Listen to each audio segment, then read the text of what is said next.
Hello दोस्तों, नमस्कार। स्वागत है आप सभी प्यारे दोस्तों का आपके अपने यूट्यूब चैनल सक्सेस इंग्लिश पर।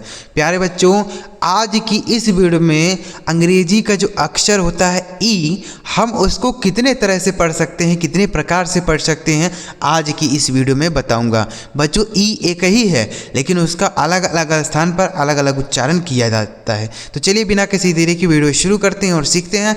अगर आपको यह वीडियो पसंद आए तो लाइक करिएगा और इस चैनल पर पहली बार आए हैं, सब्सक्राइब भी नहीं किए हैं, सब्सक्राइब करके बगल में बेल का आइकन होगा उसे जरूर दबाइएगा। ठीक है बच्चों, देखिए तो यहाँ पर लिखा है अंग्रेजी पढ़ने और बोलने का ज़बरदस्त तरीका। बच्चों, जो तरीका यहाँ पर सिखाने हम क्या सीखेंगे कि ई का जो उच्चारण होता है वह कितने तरह से किया जाता है। ठीक है, ई का उच्चारण सीखेंगे, बहुत अलग अलग तरीके से उच्चारण होता है, सारे तरीके आपको समझाऊंगा।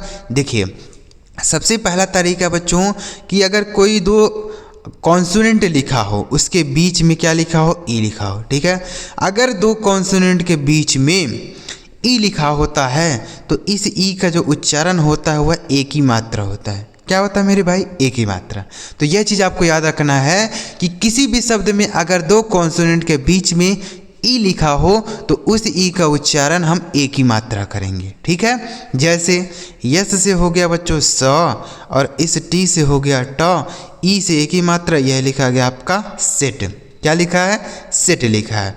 पी से हो गया बच्चों प, और टी से ट, ई से एक ही मात्रा, लिखा गया है पेट। क्या लिखा है? पेट। डी ई एन, तो डी से हो गया ड, और एन से न हो गया, ई से एक ही मात्रा। तो आप देख रहे हैं ना, सारे जगह ई का उच्चारण क्या हो रहा है? एक ही मात्रा। अभी इतना देखने के बाद वीडियो मत छोड़िएगा, क्योंकि आगे जो चीज़ आएगा ना वह चीज़ आप सोचे भी नहीं होंगे कि ऐसा भी होता है। ठीक है, आगे ध्यान से देखिएगा। आगे एल ई टी, तो यल से लो और टी से ट, ई से एक ही मात्रा, यह लिखा गया आपका लेट। एन ई टी, तो एन से हो गया बच्चों नौ, ई से एक ही मात्रा, और टी से ट, यह लिखा गया आपका नेट। आगे एच ई एन, तो एच से हो गया ह, एन से न, ई से एक ही मात्रा, लिखा गया हैन। ठीक है, तो दो कॉन्सोनेंट के बीच में अगर ई लिखा हो तो उस ई का उच्चारण हम एक ही मात्रा के रूप में करते हैं। ठीक है, जैसे set, pet, den, let, net, हैन। समझ आ गया पहला तरीका? आगे बढ़ें, चलिए अब आगे देखिए। अब अगर किसी भी शब्द में डबल ई लिखा हो, क्या लिखा हो मेरे भाई? Double E. किसी भी शब्द में अगर डबल ई लिखा होता है तो इसका उच्चारण क्या होगा?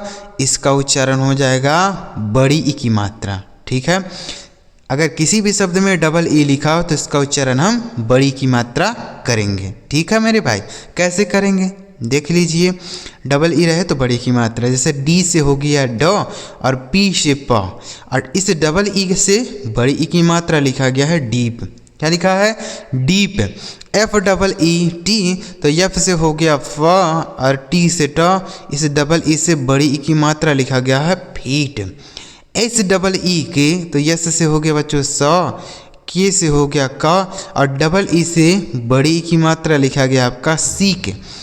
जे डबल ई पी, तो जे से हो गया बच्चों ज, इस डबल ई से बड़ी की मात्रा पी से प, लिखा है जीप। क्या लिखा है? जीप। आगे डब्लू डबल ई के, डब्लू से हो गया बच्चों वाह, यहाँ डबल ई से बड़ी ई की मात्रा, और के से क, लिखा है वीक। तो आप देख रहे हैं ना सारे जगह अभी इतना ही शब्द नहीं होता है, हमने केवल समझाने के लिए इतना ही शब्द लिखा है, बाकी ऐसे शब्द बहुत सारे होते हैं। ठीक है, जो ऊपर वाला तरीका बताया इससे भी बहुत सारे शब्द होते हैं, और ये वाला तरीका जो बताया इसके भी बहुत सारे शब्द हैं। ठीक है, तो हमने समझाने के लिए इतना लिखा है। तो समझ गए, किसी भी शब्द में डबल ई रहे तो बड़ी की मात्रा होगा, जैसे D double E P deep, F double E T feet, S double E K seek, J double E P jeep, W double E K week. समझ गए? चलिए अब आगे देखते हैं अगला तरीका। अब अगर कहीं पर ई लिखा हो और उसी के बगल में बच्चों ए लिख दिया हो, क्या लिखा हो? किसी भी शब्द में अगर ई के बगल में ए लिखा हो, यानी ई के साथ क्या लिखा हो? ए लिखा हो। ठीक है, क्या हम आपको बता रहे हैं कि अगर किसी भी शब्द में ई के साथ ए लिखा हो तो इसका भी उच्चारण हम बड़ी ई की मात्रा के रूप में ही करते हैं। किसके रूप में करते हैं? बड़ी ई की मात्रा के रूप में ही करा जाएगा। ठीक है, जैसे डबल ई से होता है वैसे ही ई और ए रहेगा तब भी होगा। जैसे यम से हो जाएगा माँ, और इस टी से हो गया ट, ई ए से बड़ी की मात्रा लिखा गया है मीट। क्या लिखा है? मीट। ठीक है। बी से हो गया ब और इस टी से ट, ई ए का उच्चारण बड़ी ई की मात्रा लिखा गया है बीट। ठीक है। H E A T, H से हो गया हा, ई ए का उच्चारण बड़ी की मात्रा और टी से हो गया ट लिखा गया है हीट। क्या लिखा है? Heat. N E A T, तो यन से हो गया बच्चों नौ और टी से ट, ई ए का उच्चारण बड़ी की मात्रा लिखा गया है नीट। डब्लू डबल ई के, तो डब्लू से हो गया बच्चों वाह, ई ए का उच्चारण बड़ी की मात्रा और के से क लिखा गया वीक। क्या लिखा? वीक। तो आप देख रहे हैं कि अगर ई ए रहे, क्या रहे, सॉरी डबल ई रहे तभी बड़ी की मात्रा हो रहा है, और अगर कहीं ई ए लिखा है तब भी बड़ी की मात्रा हो रहा है। तो दोनों याद रखना है, चाहे डबल ई रहे चाहे ई ए रहे, दोनों का उच्चारण हम बड़ी की मात्रा के रूप में करेंगे। ठीक है, समझ गए तीनों तरीका। ई ए रहे तो बड़ी की मात्रा, जैसे meat, beat, heat, neat, week. समझ गए? तो तीनों तरीका आपको समझ आया। अगर दो कॉन्सोनेंट के बीच में रहेगा तो एक ही मात्रा, जैसे set, pet, den, let, net, hen. Double E रहे तो बड़ी की मात्रा, जैसे deep, feet, seek, jeep, week. E A रहे तभी बड़ी की मात्रा, meet, beat, heat, neat, week. समझ गए? चलिए अगला तरीका देखिए बच्चों। अब देखिए यहाँ पर एक ज़बरदस्त चीज़ आ रहा है। हमने आपको अभी पीछे बताया किसी भी शब्द में अगर डबल ई रहे तो बड़ी की मात्रा होता है, या फिर ई ए रहे तभी बड़ी की मात्रा होता है ना। दोनों चीज़ हमने आपको समझाया, समझ गए ना। अब आप यहाँ देखिए कि यहाँ भी डबल ई है और यहाँ भी ई ए है, लेकिन इनका उच्चारण यह बिल्कुल नहीं होगा। क्यों नहीं होगा सर? आपका नियम गलत हो गया? गलत बिल्कुल नहीं हुआ है, तरीका थोड़ा बदल गया। क्यों बदल गया? यहाँ उच्चारण अलग क्यों हो गया, वह चीज़ आप समझाता हूँ आपको। ठीक है, देखिए अगर बच्चों ई ए के साथ, ठीक है, आर लिख दिया हो, क्या लिखा हो, अगर ई ए ऐसे ही लिखा हो, उसके बगल में कोई कॉन्सोनेंट हो, तो हम इसका उच्चारण करते हैं बड़ी की मात्रा। लेकिन अगर इसी ई ए के बाद या डबल ई के बाद आर लिखा हो, देख लीजिए यहाँ सारे जगह आर लिखा है, ठीक है, लेकिन पीछे ऐसा नहीं लिखा था। ठीक है, अगर ई ए या डबल ई के साथ आर लिख दिया हो तो इसका उच्चारण बच्चों हम ई के रूप में करेंगे। किसके रूप में? ई। ये देखिए ज़बरदस्त चीज़ है। अगर आप यह नहीं सीख रहेंगे तो गलती कर देंगे ना, क्योंकि हमने आपको बता दिया कि डबल ई रहेगा तो बड़ी की मात्रा होगा, या ई ए रहेगा तब भी। लेकिन आप यहाँ देखिए इसका उच्चारण नहीं बदल गया। क्यों बदला? इसी आर की वजह से। ठीक है, तो क्या हो जाएगा? ई है। जैसे डी से हो गया बच्चों डा, इस डबल ई का उच्चारण ई है तो हो गया डी है, आर से र, इसे आप डी एर पढ़ा जाए, इसे डी रे नहीं पढ़ा जाएगा, डी एर पढ़ा जाएगा। ठीक है, पी डबल ई आर, तो पी से हो गया प और डबल ई का उच्चारण ई है, आर से र, यह लिखा आपका पियर, इसे पीर नहीं pier. C H double E R, तो सी एच से हो गया बच्चों च, डबल ई का उच्चारण ई है, हो गया ची, आर से र लिखा गया है चीयर। समझ गए? Cheer. F E A R, तो यफ से हो गया बच्चों फा, ई ए का उच्चारण ई है, आर से र लिखा गया फियर। क्या लिखा मेरे भाई? फियर। आगे टी ई ए आर, तो टी से हो गया ट, ई ए का उच्चारण ई है, आर से र लिखा गया है टीयर। क्या लिखा मेरे भाई? टीयर। समझ गए? तो अगर ई ए हो या डबल ई हो, उसके बगल में आर लिखा हो, तो उस ई ए या डबल ई का उच्चारण क्या होगा? ई ए हो जाएगा। जैसे डियर, पियर, चीयर, फियर, टीयर। समझ गए ना? पीछे हमने आपको क्या बताया कि अगर डबल ई रहे या ई ए रहे तो बड़ी की मात्रा होता है, लेकिन उसके बगल में आर नहीं होना चाहिए। अगर आर है तो मतलब आप समझ लीजिए कि ई ए हो जाएगा।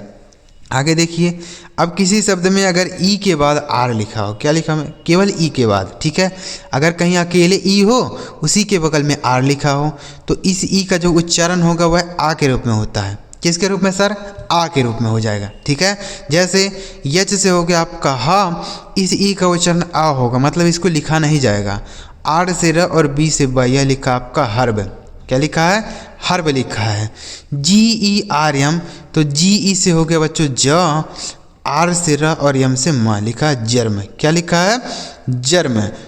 वी ई आर बी, तो यही का लिखा है, तो वी से हो गया वा और इस ई का उच्चारण आ, आर से र और बी से ब, यह लिखा आपका वर्ब। ठीक है, टी ई आर एम, यह लिखा गया बच्चों आपका टर्म। क्या लिखा है, term, TERM term, FERM firm, क्या लिखा है, यह फर्म लिखा है, ठीक है। तो अगर ई के बाद केवल आर हो, यानी ई के बाद आर हो तो उसका उच्चारण क्या हो जाएगा, आ के रूप में हो जाएगा। जैसे आपको क्या पढ़ना है, इसको हर्ब पढ़ना है, जर्म पढ़ना है, वर्ब पढ़ना है, टर्म, फर्म, ठीक है। ऐसा देखिए ई कितना है, एक ही है, लेकिन इसका अलग अलग जगह पर अलग अलग उच्चारण हो रहा है कि नहीं हो रहा है, हो रहा है ना। तो यह चीज़ आपको समझना चाहिए।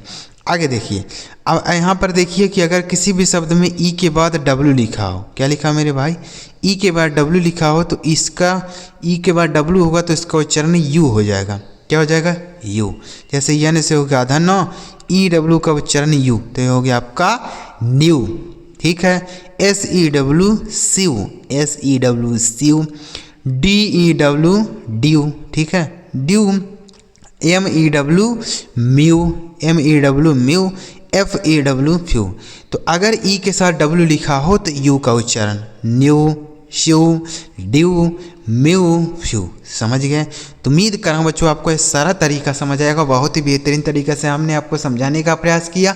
अगर आपको एक बार में नहीं समझ आया है तो आप 2 बार 3 बार वीडियो देखिए, लेकिन इन्हें समझ लीजिए, याद कर लीजिए, क्योंकि अगर आप यह चीज़ नहीं सीखेंगे तो गलत तरीके से पढ़ेंगे, गलत लिखेंगे, ठीक है। इसलिए ध्यान से सीखिए।